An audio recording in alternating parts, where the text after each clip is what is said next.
Welcome to my channel goldmine lines.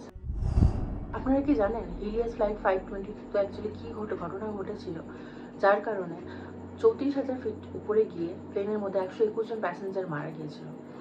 আসল ঘটনাটা জানতে পুরো ভিডিওটা শেষ অবধি দেখো।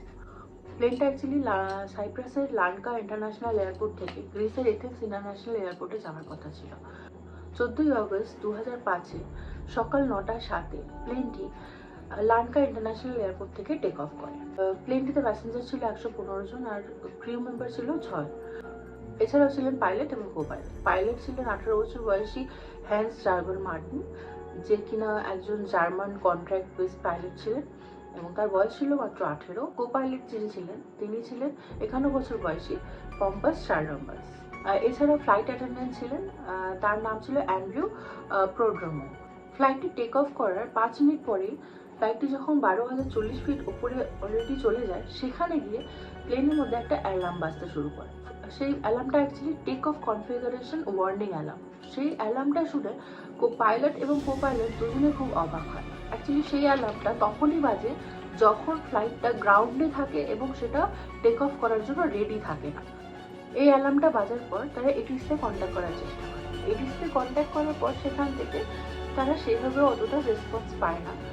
এটিসিতে যোগাযোগ করার পরেই প্লেনের ককপিটে থাকা অন্যান্য আরও কয়েকটা অ্যালার্ম বাজতে শুরু করে দেয়।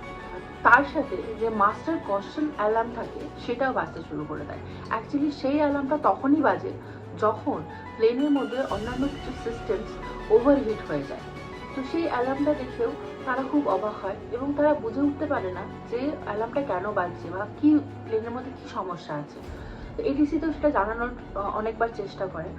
অ্যাকচুয়ালি প্লেনটা এথেন্স ইন্টারন্যাশনাল এয়ারপোর্টে 10:45-এর মধ্যে পৌঁছে যাওয়ার কথা, মাত্র 1 ঘন্টা 45 মিনিট সময় লাগার কথা। 9:23-এ প্লেনটি অলরেডি 34,000 ফিট উপরে চলে যায় এবং 9:37-এর মধ্যে প্লেনটি এথেন্স ইনফরমেশন রিজিয়নের মধ্যে পৌঁছে যায়। 10:12 থেকে 10:50 অব্দি এথেন্স এটিসি মানে এয়ারলাইন্স ট্রাফিক কন্ট্রোল থেকে রেডিও হোলসের মাধ্যমে তাদের সাথে যোগাযোগ করার চেষ্টা করে, কিন্তু তারা কোনোভাবেই সফল হয়ে উঠতে পারে না এবং তারা সেটাকে সেখান থেকে ট্র্যাক করতে থাকে। যখন দেখছে তারা কোনোভাবেই সফল হচ্ছে না যোগাযোগ করার ক্ষেত্রে, তখন তারা F-16 নামক দুটো ফাইটার জেট সেখান থেকে পাঠিয়ে নেয়। ফাইটার জেট F-16 যখন ফ্লাইটটিকে খুঁজে পায় এবং তার পাশে গিয়ে যখন প্যারালেলি চলতে শুরু করে, তখন তারা খেয়াল করে যে ফ্লাইটের মধ্যে বসে থাকা পাইলট এবং কো পাইলট দুজনেই নিদ্রাচ্ছন্ন অবস্থায় এবং ফ্লাইটের মধ্যে যে প্যাসেঞ্জাররা ছিলেন তারাও মোটামুটি সবাই নিদ্রাচ্ছন্ন অবস্থায়, কারোর কোনো জ্ঞান নেই।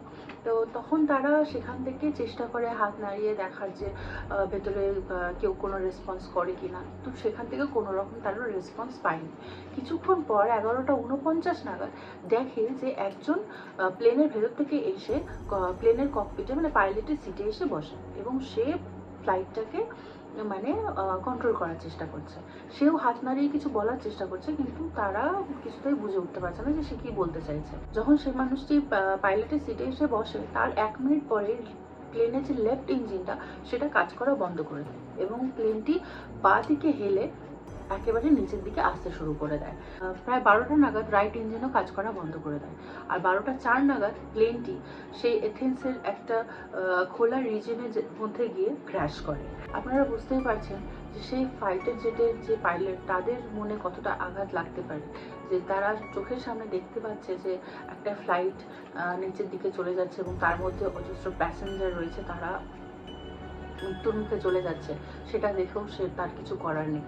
এমত অবস্থায় একটা কথা বলা হয়নি যে প্লেনের ভেতর থেকে এসে একজন যে প্লেনের ককপিটে পাইলটের সিটে বসেছিলেন তিনি আর কেউ না, সে ছিলেন অ্যান্ড্রেস প্রোড্রোমো। তার কাছে ইউকে কমার্শিয়াল পাইলটের লাইসেন্স ছিল, বাট সে এতটাও এক্সপিরিয়েন্স ছিল না যে সে বোয়িং 737-এর মতো একটা প্লেনকে চালাতে পারে। তো সেই ক্ষেত্রে সে প্লেনটাকেও যথারীতি অতটা বেশি কন্ট্রোল করতে পারেনি এবং প্লেনটা শেষমেশ ক্র্যাশ হয়ে যায় এবং 121 জন মানুষের সেই প্লেনের মধ্যেই মৃত্যুবরণ করতে হয়। কিন্তু একটা ঘটনা যখন পরে জানা যায় সেটা শুনে সবাই আটকে ওঠে। আসল ঘটনাটা হয়েছিল যখন প্লেনটা ক্র্যাশ হয়, তারপরে ঘটনাটা অনেক দিকে চারিদিকে ছড়িয়ে যায়। সেটা নিয়ে যখন মানে রিসার্চ করা হচ্ছে তখন জানা গেল, পরে যখন ইনভেস্টিগেটররা কিছু ডেড বডিকে নিয়ে অটোপসি করে তখন তারা জানতে পারে যে ফ্লাইটটা যখন 34,000 ফিট উপরে ছিল, উপরে ছিল তখনই অলরেডি যাত্রীদের মৃত্যু হয়ে গেছিল। সেখানে শুধুমাত্র একজনই জীবিত ছিলেন, সেই হচ্ছে অ্যান্ড্রিউস প্রোড্রোমো, যিনি কিনা ফ্লাইট অ্যাটেন্ডেন্ট ছিলেন। তো এইটা আপনারা এখন ভাবছেন যে এতক্ষণ অবধি সেই মানুষটা বা কীভাবে জীবিত ছিল। সব বলছি, দাঁড়ান। আসলে ঘটনাটা ঘটেছিল যে প্লেনের মধ্যে একটা বাটন থাকে, সেটা হচ্ছে air pressure button. Air pressure বাটনটা কাজ করে প্লেনের বাইরের যে ইঞ্জিন, সেটা বাইরের হাওয়াকে একটু একটু করে প্লেনের ভেতরে ঢোকাতে সাহায্য করে, এবং যার ফলে প্লেনের ভেতরে থাকা মানুষের অক্সিজেনের অভাব হয়। সেই এয়ার প্রেশারের যে বাটনটা, সেই বাটনটা ম্যানুয়াল মোডে ছিল, অর্থাৎ সেটা অ্যাকচুয়ালি অটোমেটিক মোডে থাকে। অটোমেটিক মোডে থাকলে সেই প্লেনের যে বাটনটা সেটা ঠিকঠাক কাজ করে, কিন্তু সেদিন সেটা অটোমেটিক মোডে ছিল না, সেটা ছিল ম্যানুয়াল মোডে। তো ম্যানুয়াল মোডে কীভাবে আসলে, এখন আপনাদের মনে প্রশ্ন আসছে। অ্যাকচুয়ালি হিলিয়াস ফ্লাইট 522-কে তার আগের দিনই সার্ভিসিংয়ের জন্য পাঠানো হয়েছিল।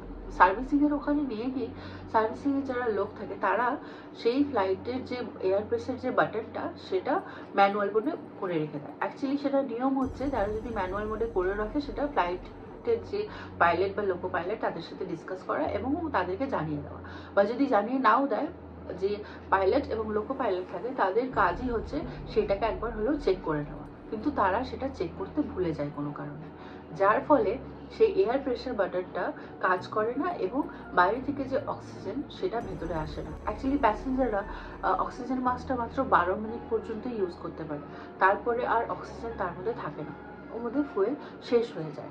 পরে এটাও জানা যায় যে অ্যান্ড্রিয়াস প্রোড্রোমো কীভাবে এতক্ষণ বেঁচে ছিল, তার আসল কারণটা হচ্ছে সে একজন স্কুবা ড্রাইভার।